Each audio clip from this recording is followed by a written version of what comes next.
నెల్లూరు జిల్లా పొదలకూరు పట్టణంలోని చోళుల కాలం నాటి పురాతన శివాలయంలో కార్తీక మాసం చివరి సోమవారం నాడు కార్తీక మాసంలో అద్భుతమైన పుణ్యఫలాలను అందించే కార్యక్రమాన్ని అయ్యప్ప స్వామి యువజన సేవా సమాజం ఆధ్వర్యంలో మహాలింగేశ్వరునికి 11వ సంవత్సరం క్షీరాభిషేకం నిర్వహించారు. మారేడు వృక్షమాలతో నిర్మితమైన 26 అంగుళాల మహాలింగేశ్వరునికి భక్తులే స్వయంగా తమ స్వహస్తాలతో ఆ పరమేశ్వరునికి స్వచ్ఛమైన ఆవుపాలతో అభిషేకం చేసే అవకాశం కల్పించారు.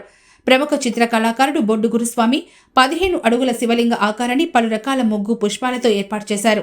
ఈ క్షీరాభిషేక మహోత్సవంలో భక్తులు అధిక సంఖ్యలో పాల్గొని స్వామివారి మారేడు లింగానికి అభిషేకం చేసి తదుపరి తీర్థ ప్రసాదాలను స్వీకరించారు.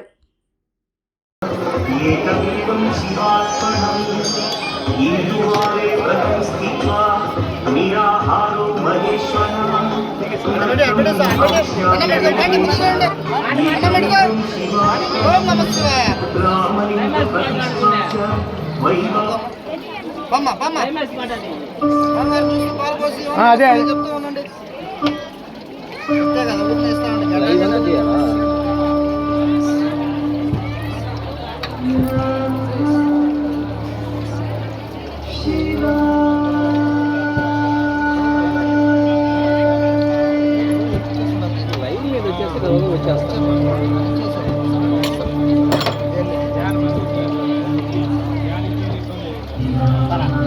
చెప్పయ్యా.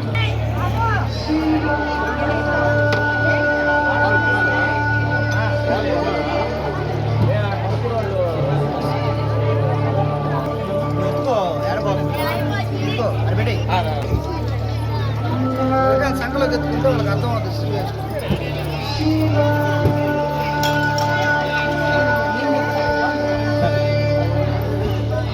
బామ్మ ముందు స్వామి చూసి దండం పెట్టి తిరగండమ్మా.